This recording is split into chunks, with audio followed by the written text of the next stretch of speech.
एक रात हमारे पुंगी चाचा ने हमें अपने घर बुलाया और कहने लगे कि बेटा गुल्ली, मैंने 3 दिन पहले ये घर खरीदा है। मुझे ये घर बहुत सस्ता मिल गया था, इसलिए मैंने ये घर खरीद लिया। मैंने सोचा था कि पुराना वाला घर मैं अपने बच्चों को दे दूंगा, ये घर मैं अपने लिए रख लूंगा, लेकिन मैं इसे अब बेचना चाहता हूँ। कोई इसे खरीदने को तैयार नहीं है। मैंने कहा चाचा, लेकिन आप इसे बेचना क्यों चाहते हैं? अभी 3 दिन पहले ही तो खरीदा है आपने इसे, और जब बेचना था तो फिर खरीदा ही क्यों था? तब पुंगी चाचा ने बताया कि इस घर के मालिक ने मुझसे सच्चाई छुपाकर इस घर को बेचा है। उसने मुझसे कहा था कि वो इस घर को बेचकर शहर में अपने बच्चों के साथ रहना चाहता है, इसलिए वो इसे बेच रहा है। और उसे पैसों की भी बहुत ज़रूरत है, इसलिए वो बहुत कम कीमत पे मुझे ये मकान दे रहा है। लेकिन उसने मुझसे ये नहीं बताया था कि इस घर में पैरानॉर्मल एक्टिविटी होती है। मैंने कहा पैरानॉर्मल एक्टिविटी? तो कहने लगे हाँ, इस घर में अजीब अजीब घटनाएं होती हैं और मुझे एक काली सी परछाई नजर आती है। मुझे लगता है इन सब की वजह वो सामने बना हुआ बेसमेंट हाउस है। वो बहुत सालों से बंद पड़ा हुआ है। कहते हैं कि उस घर का मालिक अच्छा आदमी नहीं था, वो कुछ गलत तरह के धंधे करता था और सारा पैसा बेसमेंट में छुपा कर रखता था। लेकिन एक कार एक्सीडेंट में उसकी मौत हो गई। लेकिन कहते हैं कि आज भी उसकी आत्मा उस खजाने की हिफाजत करती है और वो नहीं चाहती कि उसके घर के आसपास कोई भी इंसान आए। कुछ लोगों ने उस घर के अंदर जाने की कोशिश की थी, लेकिन फिर वो कहाँ गए कोई नहीं जानता। बस यही बात तुम्हें बतानी थी। अब हम लोगों को यहाँ से निकलना चाहिए, रात भी काफ़ी हो गई है। मैंने कहा चाचा, आप मेरे साथ यहीं रुको, मैं देखना चाहता हूँ कि हकीकत क्या है। चाचा बोले नहीं बेटा, अब मैं यहाँ नहीं रुक सकता, क्योंकि मैं रात को सो नहीं पाता हूँ। अजीब अजीब सी आवाज़ें आती हैं यहाँ, कभी कुछ परछाई सी नज़र आती है। मैंने कहा ठीक है, आप जाइए, मैं ये सब देखना चाहता हूँ कि आखिर सच क्या है। और फिर पुंगे चाचा ने कहा कि बेटा, ये इमरजेंसी लाइट भी बचा कर रखो, काम ना हो तो बंद कर देना, क्योंकि लाइट का कनेक्शन अभी मैंने नहीं करवाया है, इसी से काम चलाता हूँ। और फिर वो चले गए। मैंने सोचा कि हो सकता है कि पुंगी चाचा अकेले रात में डरते हों, क्योंकि वो थोड़ा कमज़ोर दिल के हैं और ये घर भी आबादी से काफ़ी दूर है। फिर मैंने देखा कि खिड़कियों पर पर्दा पड़ा हुआ है। वो शायद पुंगी चाचा ने डाला होगा कि सामने वाले घर का सामना ना पड़े। फिर मैंने सोचा कि अगर मैं खिड़की खोल दूं और पर्दे हटा दूं तो हवा भी आएगी और थोड़ी रोशनी भी आएगी, और फिर इमरजेंसी लाइट बंद कर दूंगा। तो मैंने आगे बढ़कर वो खिड़की खोल दी और पर्दा भी हटा दिया। लेकिन सच में वो घर बड़ा अजीब था। उसके चारों तरफ जंगल था, तो मुझे बड़ा अजीब सा लग रहा था। तो मैंने खिड़की खुली छोड़ दी ताकि हवा अंदर आती रहे, लेकिन पर्दा डाल दिया कि सामना ना पड़े उस घर का। और फिर मैं पलंग पर बैठ गया, लेकिन मुझे एहसास हुआ कि पर्दे के बीच से मुझे कोई देख रहा है।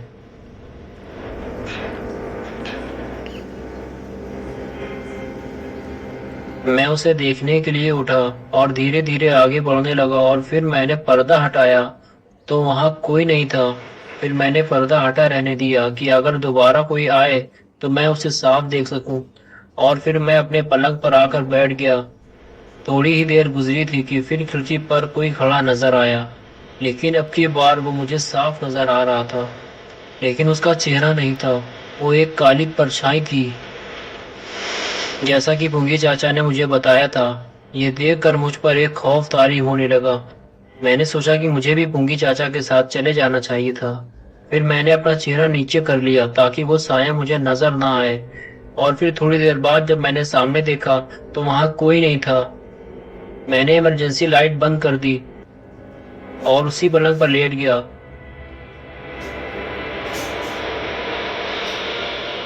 तभी उस कमरे में रखी हुई कुर्सी अचानक गिर गई। मैं समझ गया कि उस कमरे में जरूर कोई है जो मुझे डरा रहा है। और फिर दरवाजा खुलने की आवाज आई, जिसने मेरी जान निकाल दी। वो बड़ी ही डरावनी आवाज थी। वो बड़े ही डरावने तरीके से खुला था और फिर जोर से बंद हो गया। और कुछ देर बाद फिर से वो दरवाजा खुला। तभी मैंने लाइट जला दी। फिर मैंने उस गिरी हुई कुर्सी को सीधा कर दिया और दोनों कुर्सी अपने पलंग के पास लाकर रख ली। और तभी दरवाज़ा ज़ोर से बंद हो गया। तभी मैं समझ गया कि पूरी रात मुझे जाग कर गाड़ना पड़ेगी, क्योंकि मैं यहाँ सो नहीं सकता और वापस अपने घर भी नहीं जा सकता, क्योंकि जिस साइकिल से मैं आया था वो पुंगी चाचा लेकर जा चुके थे, क्योंकि मैंने ही उनसे कहा था कि आज रात मैं यहीं रुकूंगा, आप मेरी साइकिल लेकर घर चले जाओ, क्योंकि सुबह पुंगी चाचा वापस आ जाएंगे और फिर मैं घर चला जाऊंगा।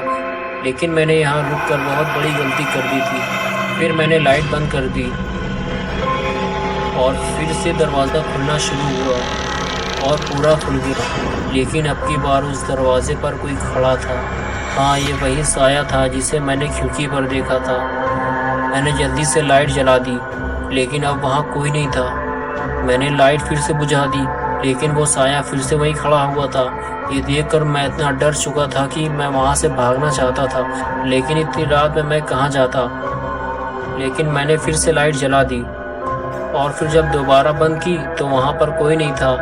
तभी मैं कुर्सी पर बैठ गया और कुर्सी को मैंने इस तरह से रखा था कि सामने वाली खिड़की मुझे नज़र ना आए और ना ही वो दरवाज़ा नज़र आए, क्योंकि मैं अब वो सब नहीं देखना चाहता था। मैं बस कुर्सी पर बैठा हुआ था और ये सोच रहा था कि बस किसी तरह से ये रात गुजर जाए और मुझे नींद आ जाए, ताकि मैं सो जाऊं और ये खौफनाक रात जल्द से जल्द कट जाए। और तभी वो हुआ जिसका मुझे डर था।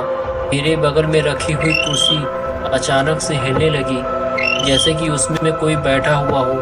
मैं उस कुर्सी की तरफ देखना भी नहीं चाहता था, लेकिन मैंने थोड़ा सा मुड़ कर देखा तो वाकई में उस कुर्सी पर कोई बैठा हुआ था। मैंने फौरन अपना चेहरा घुमा लिया। अब मैं उस कुर्सी की तरफ नहीं देखना चाहता था। वो मेरे इतने पास बैठा हुआ था कि मुझे लग रहा था कि डर के मारे कहीं मैं पागल ना हो जाऊं। और पूरी रात वो मेरे पास बैठा रहा और वो कुर्सी हिलती रही।